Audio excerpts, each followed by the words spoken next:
Við erum að leiða saman fólk sem starfar í klíník og okkur sem hefur verið að rannsaka hvernig áhrif lyf geta haft á þróun óráðs.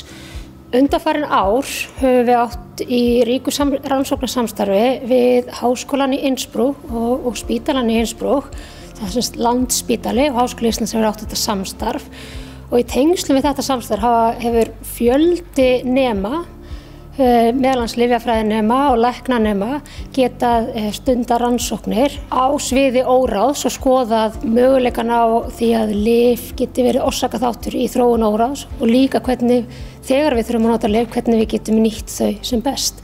Í erindi mínu sagði ég frá áskoranum varðandi óráð og sem sagt á spítalanum. Við missum allt of ofta greiningu þess, við skimum ekki nóg mikið fyrir því, við komum ekki í veg fyrir að fólk þrói með sér óráð sem að hefði verið hægt að koma í veg fyrir þróun óráðs hjá. Stundum þróa fólk með sér óráð hreinlega út af erfiðum umhverfisaðstæðum eða kannski 1 eða 2 sólarhringa bráðamóttökunni, gluggalausu rými og svo framvegis.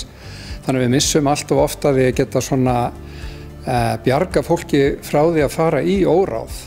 Óráð er skyndileg breyting á hugarstarfi, athygli og meðvitund sem þróast á einhverjum klukkustundum eða dögum og ástandið er sveiflukennt og það verður truflun á vitrænni getu, getur verið truflun á minni, áttun, máli, skynjun. Oft er þetta að koma í veg fyrir það bara með góðri hjúkrun og góðri umönnun og huga vel að næringu og hreyfingu og umhverfinu og svona.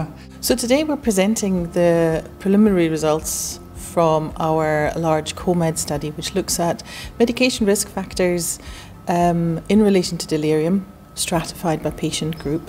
It's a project that we started roughly about 2 years ago in collaboration with the University of Iceland, and we're trying to identify medication-related risk factors and clear guidance for clinicians in order to help keep prescribing decisions safe.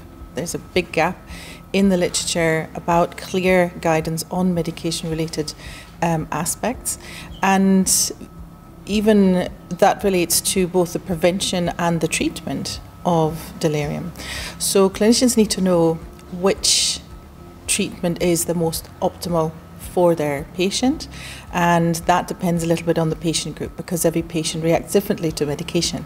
So currently there's a lot of information out there, but it's quite general, and we're aiming to draw all the information together to develop consensus guidance that give clinicians on the interdisciplinary team a clear mandate for action and help their prescribing decisions in order to improve patient safety. Það eru of margir sem að virðast líta óráð sem óhjákvæmilegan hlut þegar aldraðir sjúklingar leggjast inn á spítala. Í skjáborum deilda erum við með dálka fyrir áhættumöt og þar eru 5 reitir. Það er þar sem er skimað fyrir ýmiss konar áhættu, svo sem byltum, þrýstingsárum, vannæringu og verkjum og svo óráði. 5. dálkurinn var að koma inn núna fyrir nokkrum mánuðum. Þannig að við erum farin að sjá árangur á mörgum deildum spítalans. Það er þverfaglegur hópur sem var skipaður fyrir 2 árum síðan sem er að vinna að umbótum varðandi óráð, verið að skrifa gæðaskjöl, leiðbeiningar, hjúkrunarmeðferð með verkþáttum sem eru þá evidence-based eða gagnreyndir.